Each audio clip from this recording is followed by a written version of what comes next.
Assalamualaikum warahmatullahi wabarakatuh. Alhamdulillah, summalhamdulillah, summalhamdulillah. Allahumma salli wa sallim ala sayyidina Muhammad ibn Abdillah wa ala alihi wa ashabihi wa mawalah. La hawla wa la quwwata illa billah. Qalu subhanaka la ilma lana illa ma'allamtana innaka antal alimul hakim. Rabbi shrah li sadri wa yassir li amri wahlul 'uqdatam min lisani yafqahu qawli. Amma ba'du. Yang kami muliakan para pemirsa yang dirahmati Allah Subhanahu wa taala. Alhamdulillah, bersyukur kepada Allah Subhanahu wa taala kita masih diberikan kesempatan, kesehatan sehingga mampu menjalankan tugas-tugas kehambaan. Tentunya di bulan Ramadan ini kita masuk ke Ramadan 10 hari kedua, di mana 10 hari kedua ini adalah merupakan maghfirah dari Allah Subhanahu wa taala. Tentunya dengan keimanan, ketakwaan, dilandasi keimanan dan ketakwaan kepada Allah dalam menjalankan ibadah puasa dan menjalankan ibadah-ibadah yang lainnya di tengah Ramadan ini, kita betul-betul akan mendapatkan maghfirah dari Allah Subhanahu wa taala. Allahumma amin ya rabbal alamin. Para pemirsa yang dimuliakan Allah Subhanahu wa taala, pada kesempatan kali ini Al-Fakir akan menyampaikan tentang Islam wasatiyah, atau dalam bahasa lainnya dikenal dengan Islam moderat. Ada beberapa yang sering menjadi pertanyaan di tengah-tengah masyarakat ini, bahkan ada yang kurang pas barangkali menyampaikan tentang moderasi beragama ini atau Islam wasatiyah ini atau Islam yang moderat ini difahami menjadi modernisasi Islam. Ini yang saya perlu meluruskan, tentunya khusus untuk kita semuanya, bahwa moderasi Islam ini adalah bukan memodernisasi ajaran Islam, bukan merubah tatanan nilai-nilai Islam, tapi menjadikan Islam yang moderat, Islam yang berada di tengah, Islam yang mampu menjadi penengah dari berbagai persoalan hidup. Islam moderat ini adalah, kalau kita menukil apa yang disampaikan oleh Dr. Kiai Haji Hashim Muzadi, Ketua Umum PBNU yang lalu, mengatakan al-wasatiyatu hiya tawazun bainal aqidah wa tasammuh. Jadi wasatiyah ini adalah jalan tengah yang ada di antara kita semuanya sebagai penyeimbang, sehingga Islam ini mampu diterima dan mampu menjadi solusi bagi persoalan kehidupan terutama di bangsa Indonesia ini. Para pemirsa yang dimuliakan Allah Subhanahu wa taala, sebelum masuk apa sih sesungguhnya yang dimaksud dengan Islam wasatiyah ini, saya ingin menyampaikan pemahaman dasar tentang wasatiyah itu sendiri, bahwa wasatiyah ini dari segi bahasa artinya adalah tengah-tengah, atau bisa juga disebut dengan adil. Maka secara bahasa Umar bin Mandur al-Afriki al-Misri mengatakan wasatus syai'i ma baina torfaihi. Jadi sesuatu yang berada di tengah di antara dua sisi. Ini yang disebut dengan wasaton. Lalu dalam hazanah klasik, hazanah Islam klasik, kita sudah mengenal tentang kalimat wasatiyah. Ada Ibnu Ashur Al-Asfahani dan juga Wahbah Zuhaili dalam Al-Munir.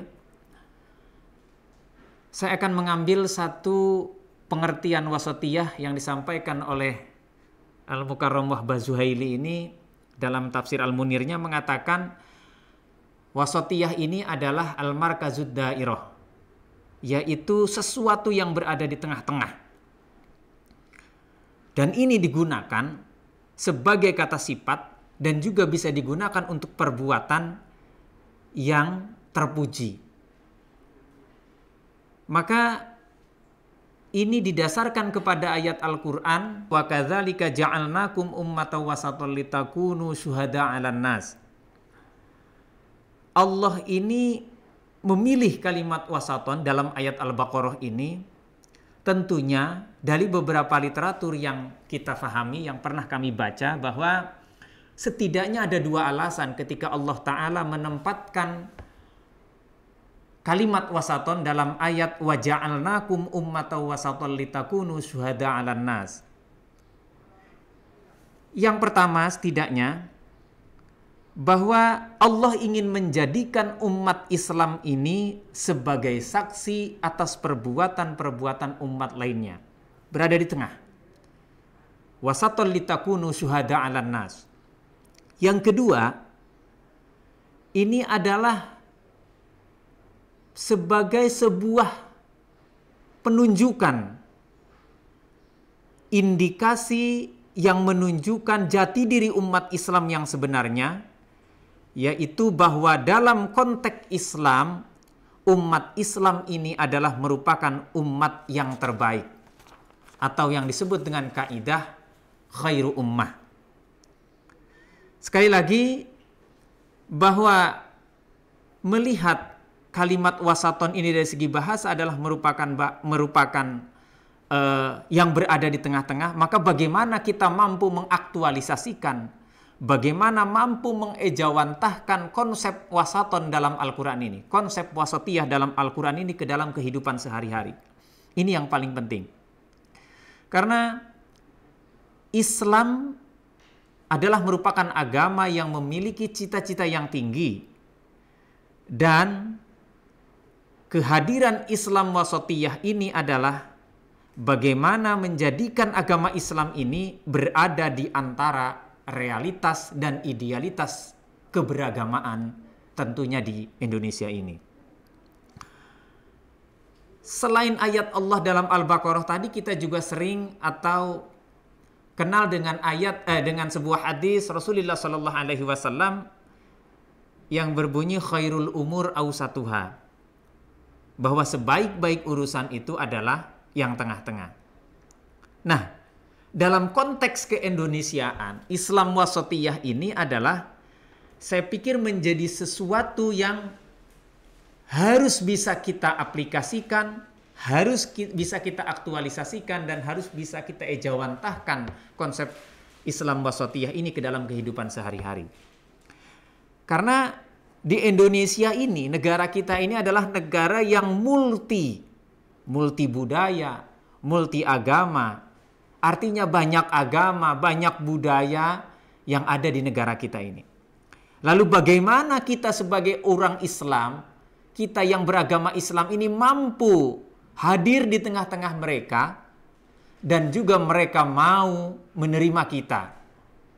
Artinya kita bisa saling menghargai, bisa saling menghormati, bahwa ini ada budaya, ini ada agama lain, ini ada budaya lain, yang kesemuanya itu adalah untuk sebuah harmonisasi yang juga tidak merubah nilai-nilai Islam.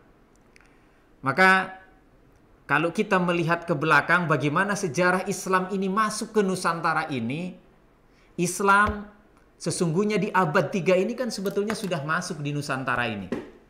Tetapi perkembangannya kita lihat sedikit terlambat atau tidak secepat pada abad 13, yaitu pada abad atau pada zamannya Wali Songo. Kenapa kemudian kalau kita lihat, kalau kita pelajari di zaman Wali Songo, Islam kemudian bisa berkembang pesat?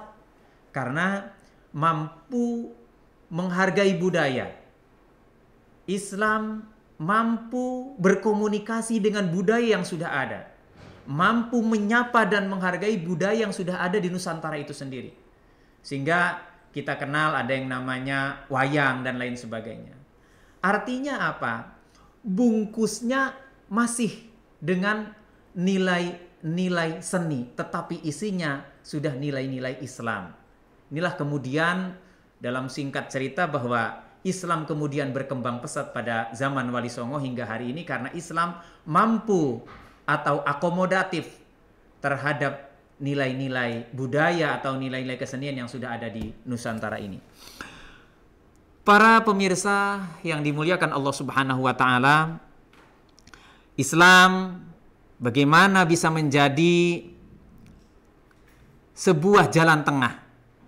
Maka kalau kita menyitir, ada sebuah bukunya beliau, guru kita Romo Kiai Haji Said Agil Siraj, ada sebuah buku yang judulnya Tasawuf sebagai inspirasi bukan aspirasi. Maka ini ketika kita tarik konteks agama, Islam sebagai aspirasi bukan inspirasi, maka akan hadir di tengah-tengah, di antara dua titik, antara liberalisme dan juga ekstremisme ini. Islam wasatiyah yang selanjutnya kita kenal sekali lagi dengan Islam moderat ini adalah Islam yang cinta damai, Islam yang toleran, Islam yang mampu menerima perubahan demi untuk kemaslahatan kehidupan masyarakat dan juga kehidupan beragama khususnya di Indonesia ini. Para pemirsa yang dimuliakan Allah Subhanahu wa taala, setidaknya ada 10 prinsip Islam wasatiyah ini yang tentunya ketika 10 prinsip ini kita mampu aplikasikan, kita mampu praktekkan dalam kehidupan sehari-hari, insya Allah akan menjadikan harmonisasi keberagamaan, harmonisasi kehidupan sosial kita di Indonesia ini akan semakin terjaga. Yang pertama, prinsip yang pertama adalah tawasud, jalan tengah. Lalu yang kedua adalah tawazun, seimbang, mampu menjaga keseimbangan hidup, tidak terlalu berbanyak berpihak, bersikap seimbang, menjaga persaudaraan terhadap sesama, terhadap agama lain, terhadap budaya lain. Dan yang ketiga adalah adil, tegak, lurus.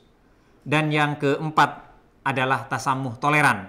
Ini yang barangkali penting. Yang keempat ini adalah toleran, bagaimana kita bisa menjaga sikap toleransi kita terhadap orang lain, yang tentunya ketika kita mampu menjaga sikap toleran kita kepada orang lain, insya Allah keharmonisan di tengah masyarakat akan terjaga. Lalu persoalannya, toleransi yang seperti apa yang harus kita terapkan dalam konteks keindonesiaan, dalam konteks keagamaan di Indonesia ini, insya Allah akan kita bahas di season yang lain. Selanjutnya adalah yang kelima, prinsip musawah atau persamaan. Tidak boleh ada diskriminasi antar suku, bangsa, dan agama di negeri ini. Kalau itu bisa kita praktekkan dalam kehidupan sehari-hari, insya Allah ini akan menjaga harmonisasi kehidupan berbangsa dan bermasyarakat dengan saudara kita seiman, seakidah, maupun dengan saudara kita yang non-muslim lainnya. Yang keenam, para pemirsa semuanya, adalah syuro, prinsip musyawarah. Ketika ada persoalan, dimusyawarahkan untuk mencari sebuah kemufakatan, tentunya didasari untuk kemaslahatan umat, kemaslahatan masyarakat, dan kemaslahatan Indonesia ini sendiri. Yang ketujuh adalah islah atau reformasi. Mereformatif dan juga akomodatif terhadap perubahan yang ada dengan prinsip-prinsip al-muhafadzatu ala qadimis shalih wal akhdhu bil jadidil aslah. Yang kedelapan adalah aulawiyah atau yang disebut dengan prioritas. Bagaimana kita mampu menjaga prioritas, terutama ini dalam konteks pemerintahan. Para pengelola pemerintah ini, para aparatur, para pejabat ini mampu mengidentifikasi mana-mana yang menjadi prioritas kehidupan sosial, kehidupan beragama, dan juga yang lainnya. Inilah prinsip ke-8 yang disebut dengan aulawiyah atau prioritas. Dan yang ke-9 adalah tatawur, wa ibtikar, dinamis dan juga inovatif. Islam wasatiyah ini Islam yang dinamis, Islam yang inovatif, artinya mampu menerima perubahan, mampu menerima perbedaan. Ketika ada perubahan, ambil yang baik, yang lebih baik. Prinsip yang saya sampaikan tadi adalah al-muhafadzatu ala qadimis shalih wal akhdhu bil jadidil aslah. Dan yang ke-10 adalah tahadur, beradab, berakhlak. Artinya dalam konteks Islam wasatiyah ini, Islam yang moderasi ini, umat Islam harus mau dan mampu menjaga akhlak mulia, harus mau dan mampu menjaga adab. Sehingga disinilah kuncinya. Kalau kita berakhlak, kalau kita beradab, insya Allah tatanan kehidupan sosial ini akan semakin terjaga keharmonisannya. Jika ini dipraktekkan secara keseluruhan, setidaknya kita semua tidak akan mudah untuk diadu domba, untuk dihancurkan, untuk dipecah belah. Karena hari ini kalau kita tidak berpijak, sekali lagi tidak mau menerapkan Islam wasatiyah ini di tengah-tengah kita ini, kemajmukan bangsa kita ini, banyak sekali orang-orang yang mudah menyalahkan amaliyah orang lain dan bahkan sampai pada mengkafirkan keberagamaan orang lain itu sendiri. Islam yang moderat adalah Islam yang mampu melakukan kompromi dengan agama lain, dengan budaya-budaya lain, dan itu tentunya tidak bertentangan dengan syariat-syariat Islam itu sendiri. Para pemirsa yang dimuliakan Allah Subhanahu wa taala, lalu bagaimana agar kita mampu melakukan dan mempraktekkan Islam wasatiyah ini? Kita akan bahas di season atau di pertemuan selanjutnya. Terima kasih, mohon maaf atas segala kekurangan, terima kasih atas segala perhatian. Kita cukupkan. Wallahul muwaffiq ila aqwamit thoriq. Wassalamualaikum warahmatullahi wabarakatuh.